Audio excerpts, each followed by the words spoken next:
Circulation మెథడ్లో dedicated commission రిపోర్టుపై మంత్రులు సంతకం చేశారు. రేపు సాయంత్రం రిజర్వేషన్లను ఖరారు చేస్తూ జీవో జారీ చేయనుంది పంచాయతీరాజ్ శాఖ.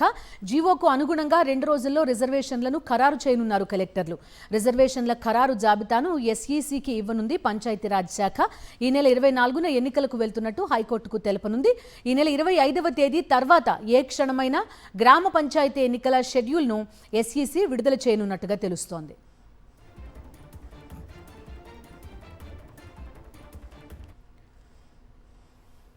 స్థానిక సంస్థల ఎన్నికల షెడ్యూల్కి సంబంధించి పూర్తి ప్రిపరేషన్ జరుగుతున్నట్టుగా కనిపిస్తోంది. పూర్తి వివరాలు అందిస్తారు మా కరెస్పాండెంట్ శేఖర్ జాయిన్ అవుతున్నారు. శేఖర్, చెప్పండి, రిజర్వేషన్లని అంశానికి సంబంధించి వివరాలని ఎస్ఈసికి తెలియజేసిన తర్వాత షెడ్యూల్ వచ్చే అవకాశం ఉందంటున్నారు. ఈసారి ఖచ్చితంగా స్థానిక సంస్థల ఎన్నికలు ఏ ఆటంకం లేకుండా జరుగుతాయని భావించవచ్చా?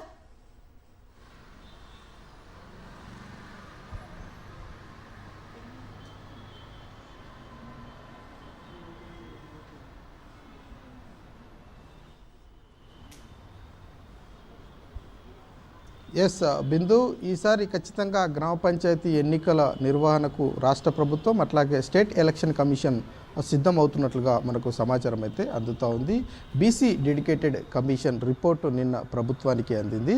సర్క్యులేటెడ్ మెథడ్లో భాగంగా ఈసారి క్యాబినెట్లో ఆమోదం తెలపకుండా మంత్రుల సంతకాల ద్వారా క్యాబినెట్ మంత్రుల సంతకాలు తీసుకునేటువంటి ఆలోచనలో ప్రభుత్వం ఉన్నట్లుగా తెలుస్తూ ఉంది. దానికి సంబంధించినటువంటి ప్రక్రియను నిన్న ఉదయం నుంచే ప్రారంభించారు. ఈరోజు మధ్యాహ్నం వరకు మంత్రుల సంతకాలన్నీ కూడా సర్క్యులేషన్ మెథడ్లో పూర్తి అయ్యేటువంటి అవకాశాలు కనిపిస్తూ ఉన్నాయి. మంత్రుల సంతకాలు డెడికేటెడ్ కమిషన్ నివేదిక మీద పూర్తి కాగానే ఈ నివేదికను పంచాయతీరాజ్ శాఖ జిల్లా కలెక్టర్లకు అందిస్తుంది. ఆ లెక్కల ఆధారంగా రిజర్వేషన్లను కలెక్టర్లు ఖరారు చేస్తారు. ఆ ఖరారు చేసినటువంటి నివేదికను రాష్ట్ర ప్రభుత్వానికి జిల్లా కలెక్టర్లు అందజేస్తారు.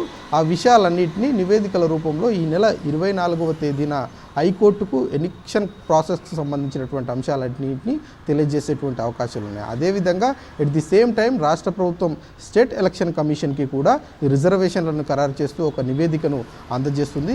నివేదిక అందజేసిన వెంటనే అదే రోజు లేదంటే నెక్స్ట్ డే కానీ పంచాయతీకి సంబంధించినటువంటి ఎలక్షన్ షెడ్యూల్ను విడుదల చేసేటువంటి అవకాశాలు కనిపిస్తూ ఉన్నాయి.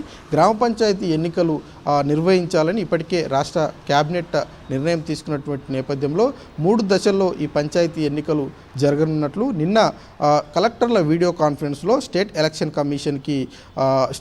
కమిషన్ కలెక్టర్ల కాన్ఫరెన్స్లో తెలియజేసింది. అదేవిధంగా కొన్ని సమస్యాత్మకమైనటువంటి ప్రాంతాలు ఉన్నాయి. కొంత లా అండ్ ఆర్డర్కి సంబంధించినటువంటి విషయంలో కావచ్చు, సిబ్బందికి సంబంధించినటువంటి విషయంలో కావచ్చు, ఇబ్బంది కాకుండా డీజీపీ స్టేట్ ఎలక్షన్ కమిషన్ని కోరినటువంటి నేపథ్యంలో వచ్చే నెల 11, 14, 17 తేదీన 3 దశల్లో ఎలక్షన్స్ నిర్వహించేటువంటి అవకాశాలు ఈ నెల 24వ తేదీ నుంచి 26వ తేదీ మధ్యలో షెడ్యూల్ విడుదలయ్యేటువంటి అవకాశం. Right Shekhar, thank you.